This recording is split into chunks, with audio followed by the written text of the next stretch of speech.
KPK ini lagi rame sebenarnya antara klaim-klaiman antara Presiden Jokowi dan Saya kira teman-teman sudah menjawab semua ya. Waktu itu saya juga ikut juga dalam pembahasan itu. Tidak ada satu undang-undang yang bisa diselesaikan sendirian oleh DPR. Pasti ada dari pemerintah. Nggak mungkin itu rapat cuma DPR aja. Mau itu usul pemerintah atau usul DPR. Kedua belah pihak. Bahkan yang proaktif itu dari sana. Nah kalau kemudian alasan Presiden Jokowi waktu itu saya tidak tanda tangan berarti tidak setuju, tidak benar itu. Karena nggak ditandatanganin pun otomatis berlaku. Justru di situ ambigunya. Harusnya kewajibannya menandatangani, dia nggak tanda tangani. Toh ditandatangani nggak ditandatangani juga berlaku. Istilah saya itu kalau di Medan itu ditandatangani atau tidak oleh Presiden, itu kan ada pun tanda tangan yang nggak ganjil, nggak ada pun nggak genap. Lalu berlangsung. Jadi kalau alasannya aku tidak menandatangani bahwa dia nggak ikut campur di situ, saya kira itu salah besar.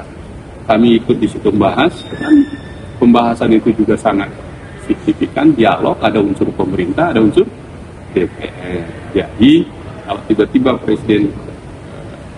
mantan Presiden Jokowi mengumumkan ini tiba-tiba, saya pun bingung, kami bertanya semua dari DPR ini. Kok tiba-tiba nggak ada angin, nggak ada hujan, lempar itu. Karena itu kami rame-rame bantah, itu nggak benar itu. Bang sendiri menilai kenapa kemudian bisa bilang kayak gitu Pak Jokowi? Ya, tanya Pak Jokowi ya. Kalau kami itu merasa nggak benar itu. Tidak ada undang-undang yang dibahas sendirian oleh DPR. Ada unsur dan pemerintah itu adalah mewakili Presiden. Presiden menunjuk menteri yang mewakili dia. Nah di paripurna dibahas itu, kita juga sampaikan.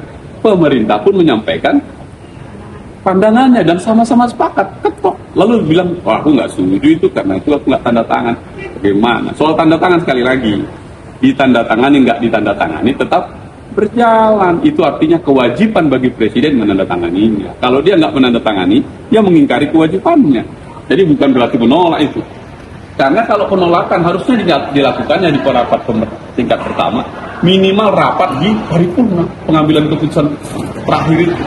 Ada respon pemerintah, dibacakan, dia setuju. Bahkan berterima kasih kepada DPR karena sudah membahas. Kan begitu. Kalau soal substansi kita boleh berdebat, tapi soal menyatakan nggak ikut terlibat, rasanya berlebihan.